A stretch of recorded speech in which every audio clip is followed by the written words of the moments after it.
Welcome to Stirring Strength, Perspectives on Mental Health and Addiction. I'm your host, Dean Anderson. And on today's show, I have Tiana O'Connor. Hi, Tiana. Hi, thank you so much for having me. It's my pleasure. We're here today to talk about Naloxone. So this is your baby. This is something that you've come up with, correct? Something that you're kind of heading up? Naloxone, I'm an affiliate for. Or an affiliate, oh, okay. It's fairly new, Okay. but it's definitely a huge passion of mine. Wonderful. I would like to, so I've had the pleasure of seeing you. I believe I saw you once doing one of the fairs here in London, or like in the park. And then I had the pleasure of meeting you again last week at the Recovery Addiction Awareness Day at University of Western Ontario. And I got to see you speak there, and you shared some of your personal story of what your motivation is. And are you comfortable with sharing some of that with me today? For sure, for Wonderful. So what is your motivation to be part of this? So I would say, like most other people who are into spreading awareness, you start from a more negative place.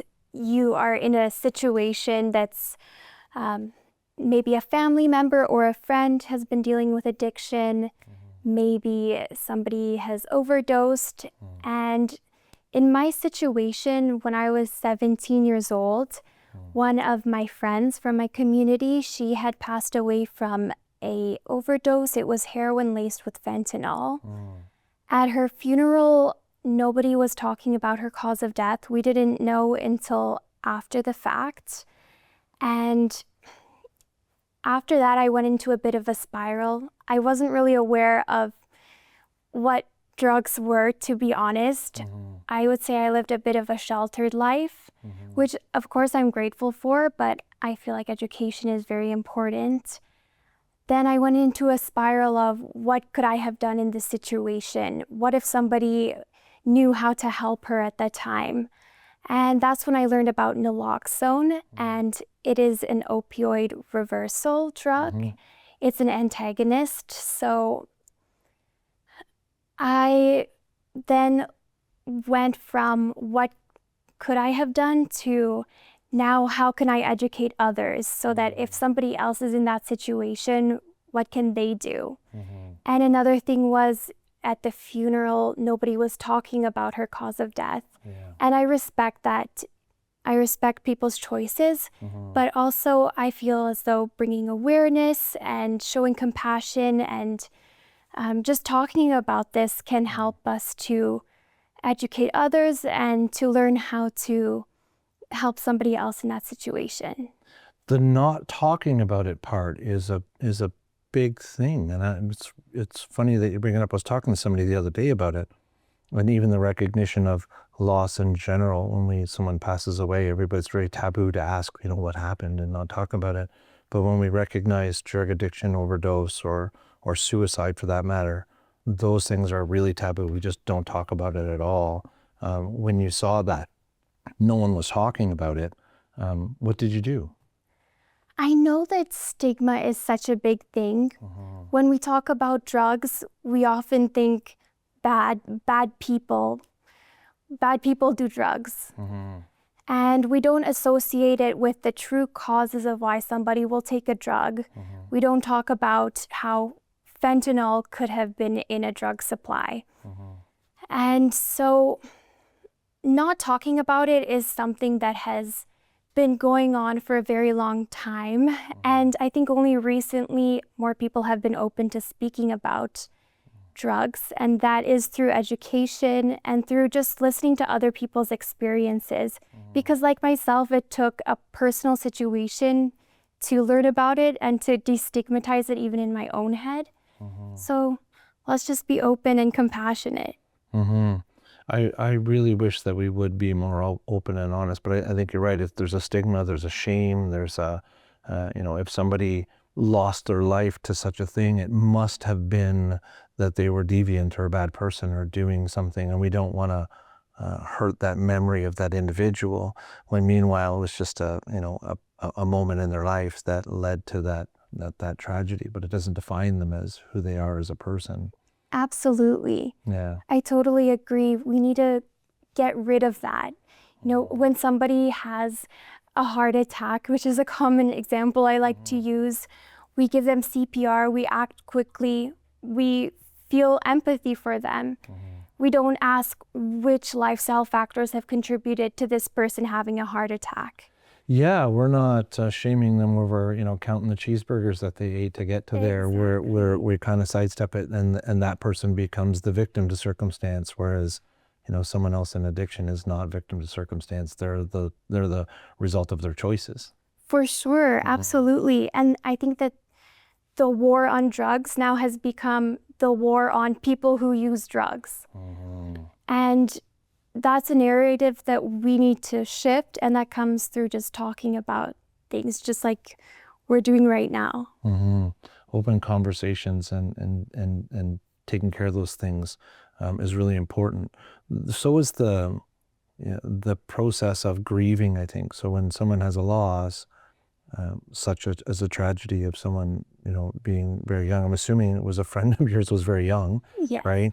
And the loss of someone that young, it makes it very difficult for people to process. So they kind of, put it aside. When you had that experience, was there anything there for other individuals to be able to express or talk about what was going on, or supports through school or community, anything like that? So within our community, I would say a lot of people are more conservative about those issues, but myself and a friend of mine, we were very open and we started that conversation, and then that got other people talking, and other people, I could see in their minds they were kind of just destigmatizing what their initial thoughts about drug addiction and overdose was. So it all really does start from that one single conversation of yourself being open. And with that, if you're open, somebody else who's struggling, who you might not know is struggling, they can open up to you. You can help them, you can support them, provide them with compassion. So that process of you opening up to be that compassionate individual, was there any barriers that you had in leaning into that? Did you have any friction from the people around you when you said, I'm going to go into this and do this thing? Oh, absolutely. So when I was talking about how I wanted to advocate for addiction awareness, a lot of people immediately thought, Tiana's addicted to something, she's going crazy, she's going to be in the wrong crowd, she's going to go to Toronto and she's going to get addicted to fentanyl. And I guess that's quite a common stigma if so many people in the community were thinking that way. And to be honest, like, I don't care anymore. I have this idea within myself that I am doing the right thing by advocating, and that's all that I need. Yeah, your character shines through when we have the capacity to just say, I'm going to do what I know is right and my integrity is in line. Then you can think what you want, and that will shine through more so. I don't think we think about that much. I'm a person with lived experience, so I go into my work very open about my past with addiction, so it makes it very easy for me. So when people see me being an advocate and they go, oh, he's a person with an addiction, it's, of course, yeah, okay. I never think about the idea of individuals who don't have addictions wanting to help in the community being stigmatized and labeled as they must have a problem. That must be a big barrier for people to lean into the idea of helping.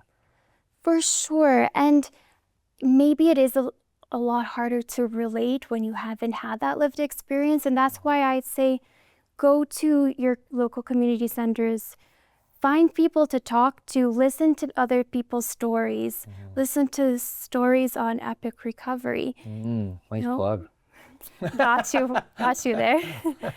And just keep your mind open to other people's experiences. If you don't have your own, that's all that you can do. Yeah, I was doing some work at King's University College, and we had a discussion about, understanding what addiction is. And when we got into it, it was, at the end of the day, we kind of came down to the conclusion that it was just part of the human condition. which is part of being human. And we all struggle with different things, the same as we deal with mental health and physical health, all those other things that go along with it. So it's that empathy and compassion you're talking about is just going and connecting with people and seeing people for being people. Absolutely. And connection, I think, is extremely important. The part of your brain that controls your bonding and your connection with other people, that's the same part of your brain that deals with addictions and compulsive behaviors. They come hand in hand. And when you're able to connect with people, you're able to heal a part of you. Your brain is plastic, you can rewire it, and that's so beautiful. And I think that starts with connection. Connection is critical. The connection that we were looking at RAD last week, we seen that there was a whole bunch of people connecting in those circles, and people were talking with one another amongst ourselves as professionals, but also with the students. Do you see any barriers with how we connect with the youth? And the reason why I bring it up is because part of that Recovery Awareness Day at Western is to talk to the youth about, understanding that what it is and creating a sense of education for them. While you were there participating, did you see any opportunities or any barriers that you think are problematic for us creating that connection and empathy for the youth of today? I think the youth of today is spectacular, but we love to wander off into our own worlds and maybe not pay full attention. But what I really think helped was to hear honest stories from people with lived experiences. I could see people were becoming engaged. They were standing in the Starbucks line, but they were turning their heads and they were listening more intently. Our youth is our future, so it's so important that now we're speaking about it towards young people. When I was 17, I had no idea about opioids and wouldn't have been able to save my friend. But maybe if our youth is more open, listens to more stories, then things could be different.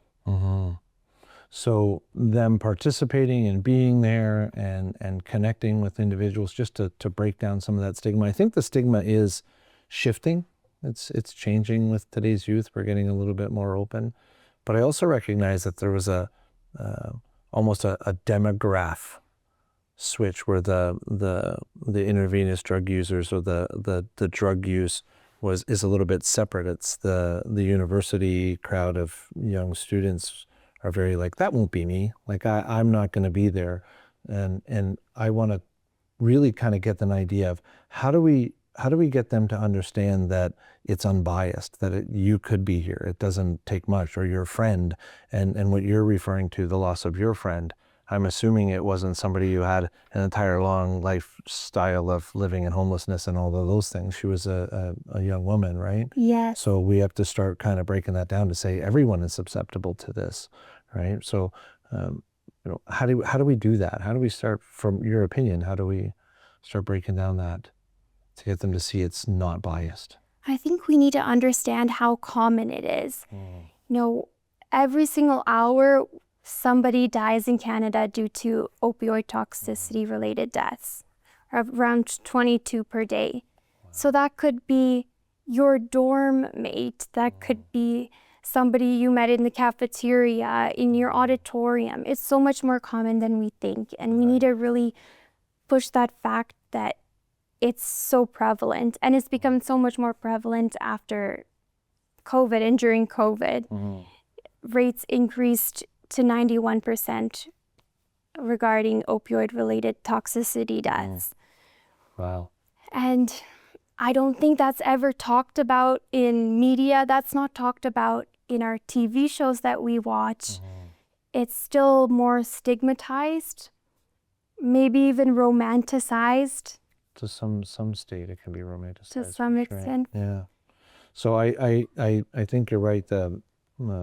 We're going to take a quick break, but before we do, not just it could be somebody in your own demographic, but most of the people that those 22 deaths a day were at some point young and vibrant in university or somewhere, and then they eventually got led down that path, whether it was trauma or mental health or something else that led them there, but they were there at one point.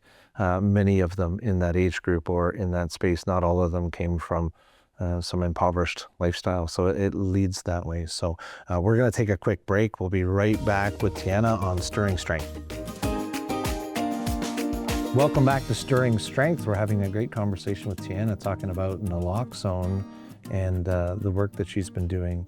And so if you're okay with it, I would like to kind of switch the conversation towards the actual naloxone and the kit and what it's all about. And if you want to kind of give me the lowdown, you kind of touched on it a little bit about what naloxone is, but we'd be forever grateful to go through this. And I know that there's a lot of curiosity where people hear about it and we talk about it and they see little bits of it on social media about, you know, us giving out these kits, but a lot of people have never seen it, don't really understand it. But so I'd love it if you could, you know, kind of talk about what it is and what's in the kit and how we use it and all that stuff. You cool with that? Let's go through it. Awesome. Let's do it.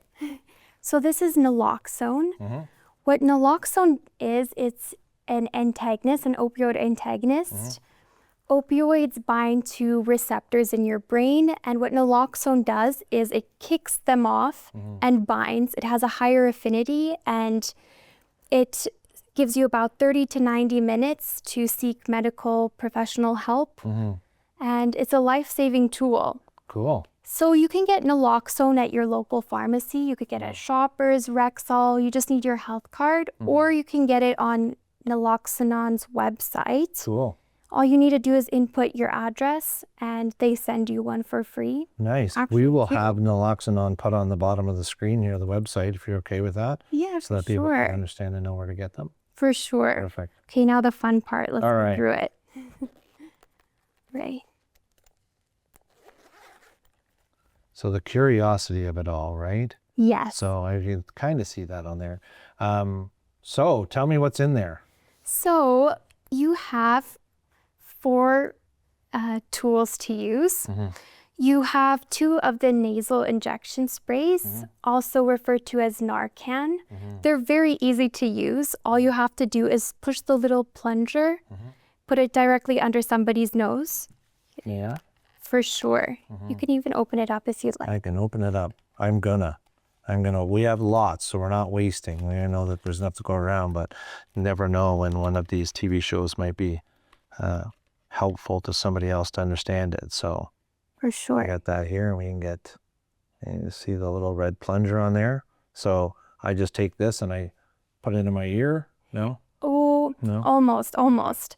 So you take this top part and you place it directly into the nostril. Okay. And then you see that little plunger part, you just push all the way up. I'm gonna give it a push. So do you want to do it? Do you want to give it a push? Yeah, let's Can go. we watch it? Shane, can we got that? Okay. Ready? 1, 2. That's Wow. one push. Wow. So that's Naloxone. 4 milligrams of naloxone. Now that's not toxic. I'm not going to get in trouble for breathing that in. No, There's no not at all. concerns with me doing that, right? No, not at all. And this product we refer to as Narcan, it has been totally a huge game changer because many people are afraid of injecting somebody using a syringe. So this is such a simple alternative. You can put it in your pocket. If you're going out in London, just slip it in your pocket. It's so easy. And it's actually a little bit more effective than the syringes.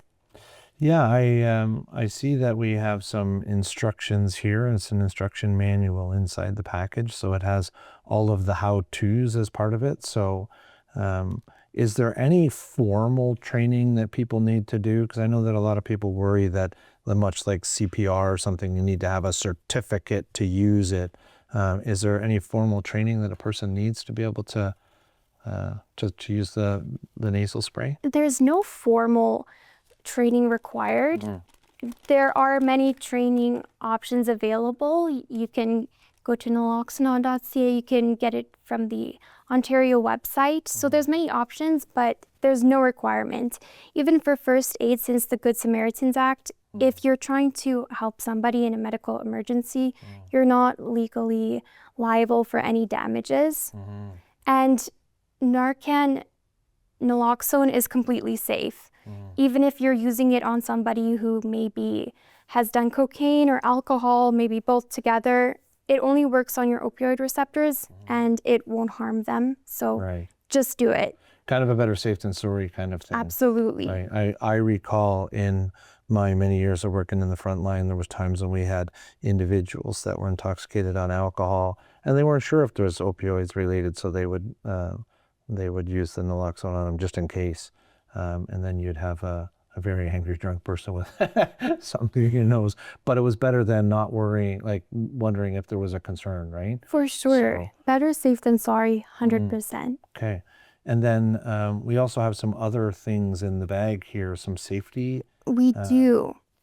So we've got your gloves, then you have a little shield for if you want to perform the CPR Oh, there's on the not that. person. There's a valve, a face guard. Face guard. Okay, yeah.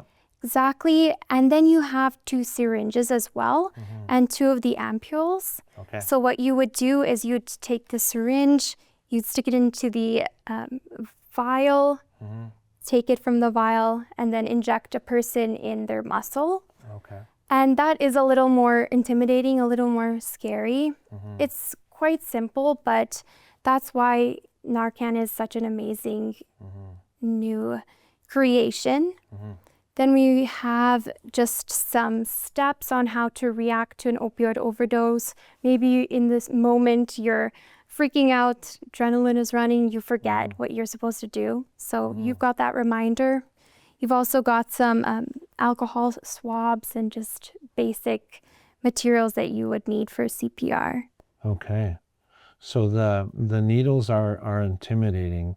Is there a time when, because I think that you would probably most people would go straight for doing a nasal spray opposed to having to do the injectable.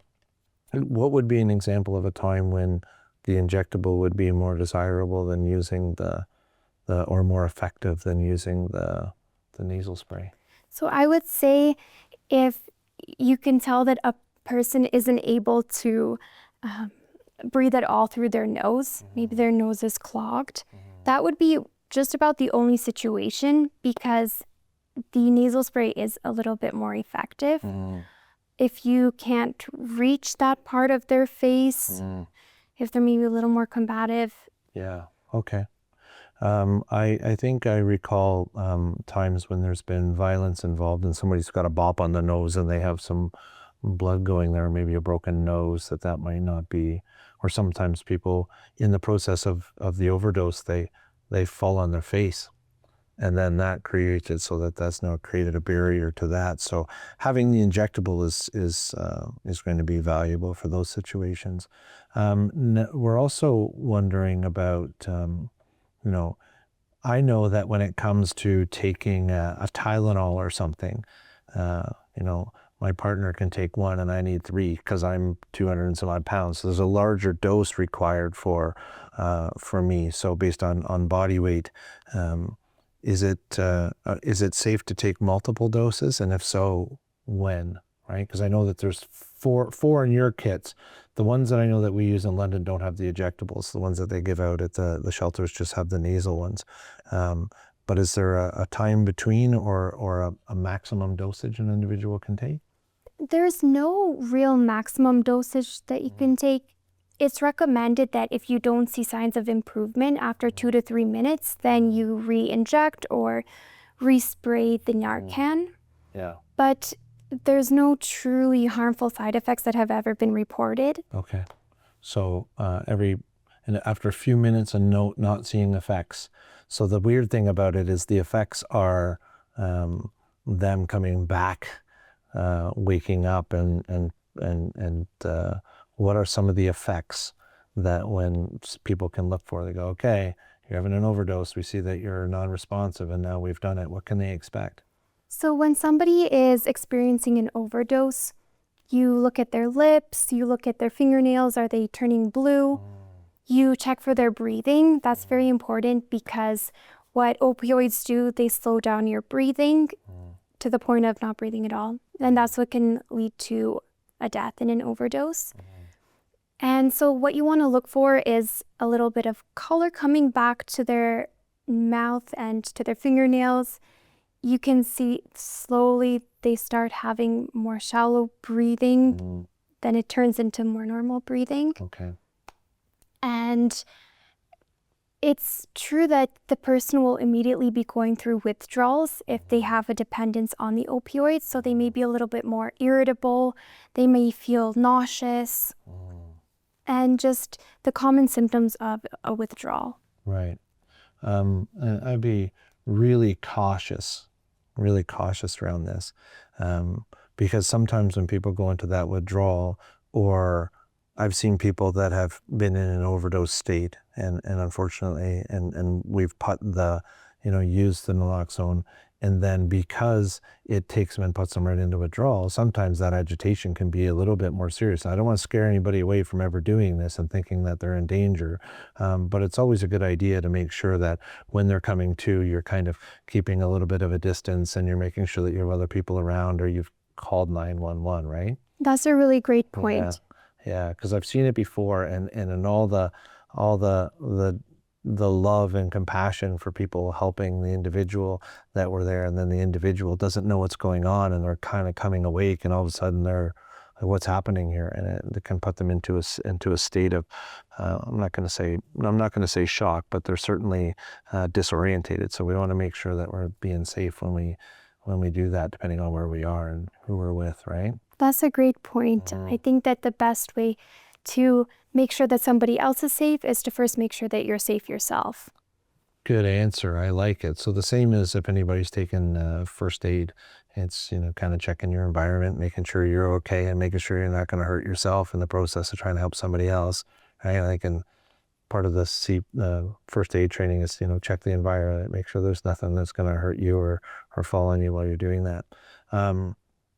Quickly, you had mentioned the Good Samaritan Act, so I appreciate you bringing all this in here. I'm really curious about the injectables and the orange pieces on there, but we won't go into depths in that. But the Good Samaritan Act, you had mentioned that, and I think that's really important for us to talk about.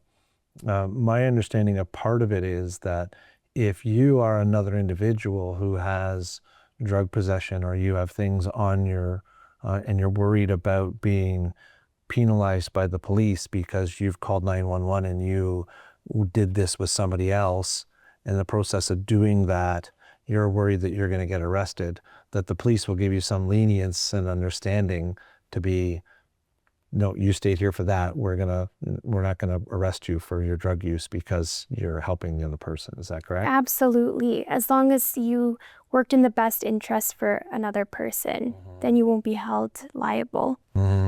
So that's a big thing, is we're in a very risk-averse society, and people want to make sure that they're not liable for helping someone else. So that's a wonderful thing that they're doing. So we're going to wrap things up today, and I appreciate you being on the show, and I appreciate all your knowledge and taking the time to come down here. We're going to make sure that the naloxone shows up on the thing, and remind everybody that you can have these. They're free. You can get them all over the place, and I've got one in my car. I got one hanging on the doorway of my office, so where the coat rack is, so if somebody was outside, I could grab it and run out and do those things. So it's important that we have those things. Thank you so much for doing what you do, Tiana. Thank you so much for having me. I really appreciate being able to speak with you. Wonderful. Thanks again. And thank you for watching Stirring Strength. And if you don't have one of these already, please get one. Keep it in your home, keep it in your office. You never know when you can save a life. And we'll see you next time.